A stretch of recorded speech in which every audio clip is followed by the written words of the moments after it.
Hi, everyone. I'm Jeff Monroe from Middlebury, here at the second stop on the collector's tour in the fall of 2024. 2 days ago, I was in the Snake Range in Nevada at dust collector number 12, and now I'm sitting in front of dust collector number 13 here high in the Tusher Mountains in central Utah. If I tell you that I have dust collectors deployed on mountain summits throughout the Intermountain West, you might have the impression that these are fancy, complicated pieces of machinery. And then when you see this in front of me, you might think, wait a minute, that looks like a plastic tray full of glass marbles. And you'd actually be more or less correct. This is a passive dust sampler, has no moving parts. And the idea is that it collects dust which is falling out of the air as dry deposition, as well as dust which is washing out of the air as wet deposition associated with raindrops and snowflakes.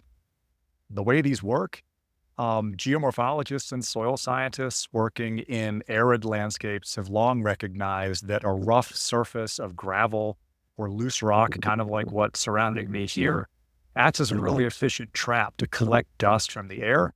The dust actually kind of worms its way down between the cracks in the rocks and accumulates in a layer that's a very fine-grained soil underneath that gravelly surface. Sometimes it even lifts the gravel up over time, making the soil thicker.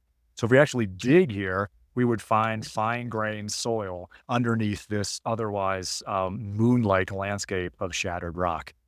This passive collector is basically working on the same principle.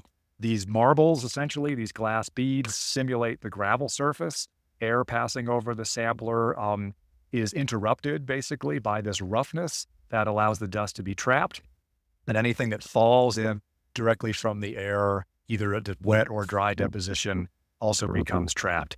You can't see it very well, but the 5 individual linear troughs of the dust collector each have a V-shaped cross-section, which helps the dust concentrate down near the bottom. So these sit out here all year long. They collect dust that's accumulating every day of the year. And then when I come back, the deal is that I need to wash the beads and wash out the collector and retrieve the dust and leave the dust sampler ready for another deployment. So in a future video, I'll show you exactly what that process looks like. For now, I better get to work here at Dust 13 in the Tusher Mountains. I want to thank the Fish Lake National Forest for permitting deployment of this dust collector for the duration of the Dust Squared project.